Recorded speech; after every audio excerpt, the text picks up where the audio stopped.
C'est un avion d'attaque que l'US Air Force connaît bien. Surnommé le phacochère en raison de sa ressemblance peu flatteuse avec l'animal, le Fairchild Addis Thunderbolt a pris du service en 1975 et il est toujours opérationnel. Développé par l'avionneur américain Fairchild Republic, l'avion monoplace a été construit à plus de 700 exemplaires. Il est équipé de 2 turboréacteurs General Electric fixés à l'arrière, de part et d'autre du fuselage. Sa vitesse maximale est de 700 km/h, son rayon d'action en mission limité à 450 km. Le principal atout de l'appareil en revanche, c'est sa grande maniabilité à basse vitesse et à basse altitude. Spécialisé dans les attaques au sol, l'avion embarque bombes et missiles sous ses ailes et le fuselage. Il est aussi équipé d'un imposant canon à l'avant, capable de tirer près de 4000 balles à la minute. L'appareil a fait ses preuves sur de nombreux théâtres d'opération. Et si le phacochère est comme l'animal, une espèce aujourd'hui menacée, son retrait du service n'est cependant pas prévu avant la prochaine décennie.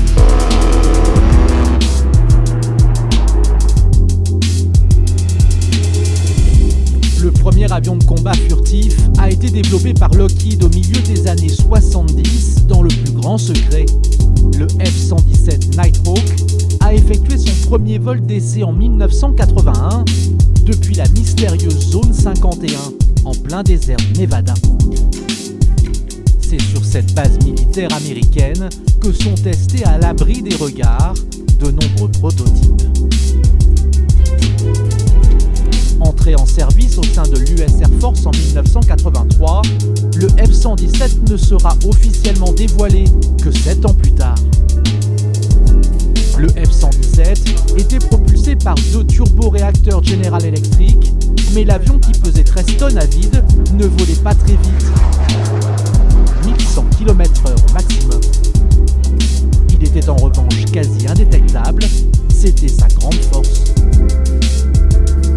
Grâce à son profil irrégulier et anguleux, semblable aux facettes d'un diamant, l'avion d'attaque monoplace dispersait les ondes radar. Produit à 59 exemplaires, le F-117 a été retiré du service en 2008. Un exemplaire est aujourd'hui exposé au musée du US Air Force dans l'Ohio. Un autre le sera très prochainement au musée Ronald Reagan en Californie.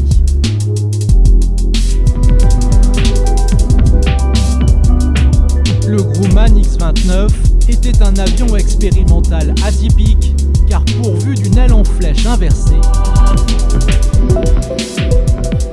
Développé pour l'US Air Force au début des années 80, ce prototype avait pour objectif d'étudier les avantages de ce design en termes de performance et de maniabilité à grande vitesse. Le premier vol d'essai a eu lieu en 1984, plus de 400 autres vont suivre jusqu'en 1992. Le programme de recherche s'arrête alors sur un constat en demi-teinte. Au total, 2 exemplaires du X-29 ont été construits.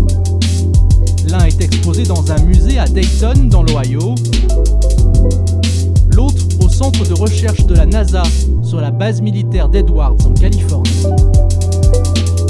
Derniers avions en date dotés d'ailes en flèche inversées, le prototype SR-10 et l'avion de chasse expérimental Sukhoi 47, 2 appareils russes dont la production en série n'est pas à l'ordre du jour.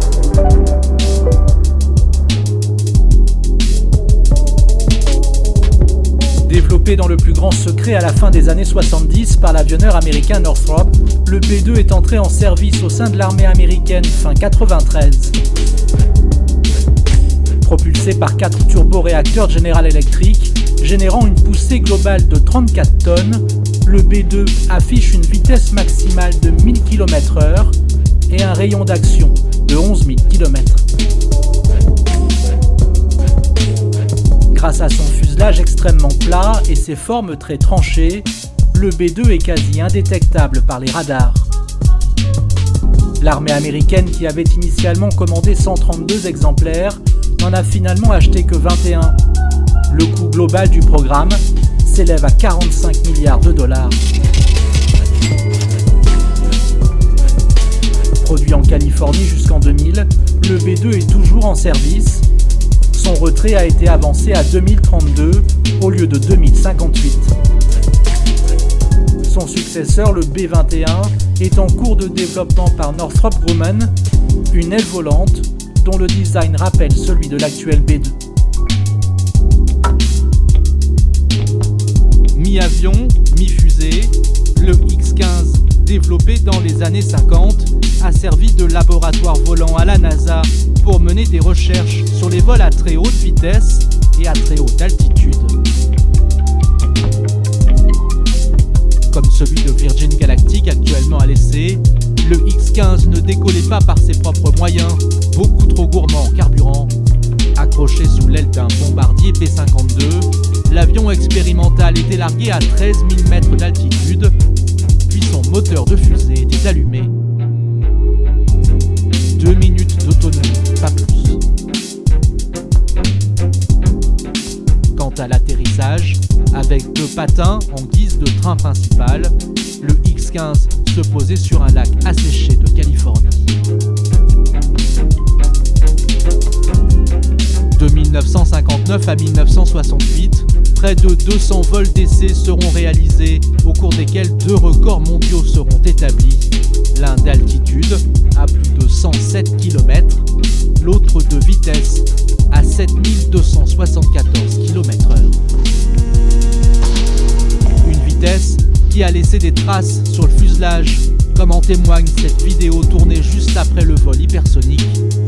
Sur les 12 pilotes d'essai, l'un décédera après le crash de son X-15 et un autre deviendra une véritable star planétaire. Son nom, un certain Neil Armstrong, ici en photo.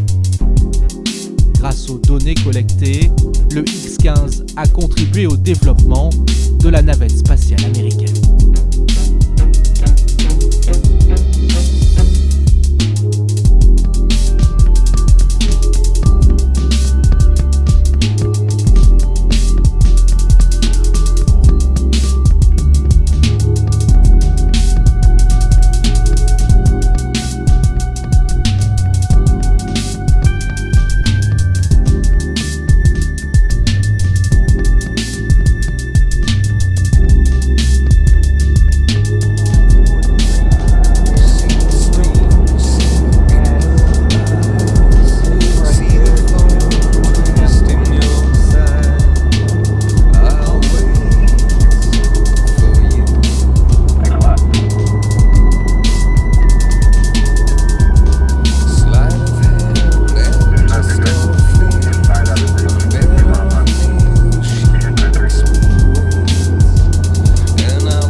Symbole de la guerre froide avec le Blackbird, l'avion de reconnaissance U-2 développé par Lockheed effectue son premier vol en 1955. Il entre en service dans la foulée au sein de l'US Air Force et de la CIA, car l'avion peut transmettre de nombreux renseignements sans être vu, et pour cause, il vole à plus de 21 000 mètres.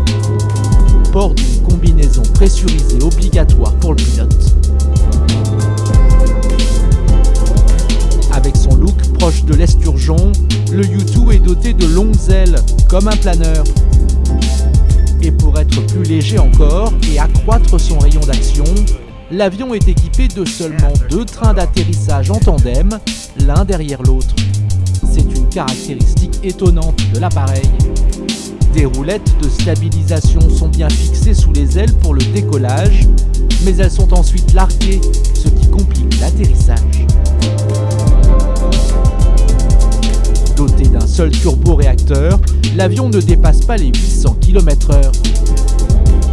Modernisé au fil du temps, le U-2 n'est plus produit depuis 1989, mais il est toujours en service au sein de l'armée américaine. Plusieurs exemplaires sont exposés dans des musées, notamment en Géorgie et au Nebraska.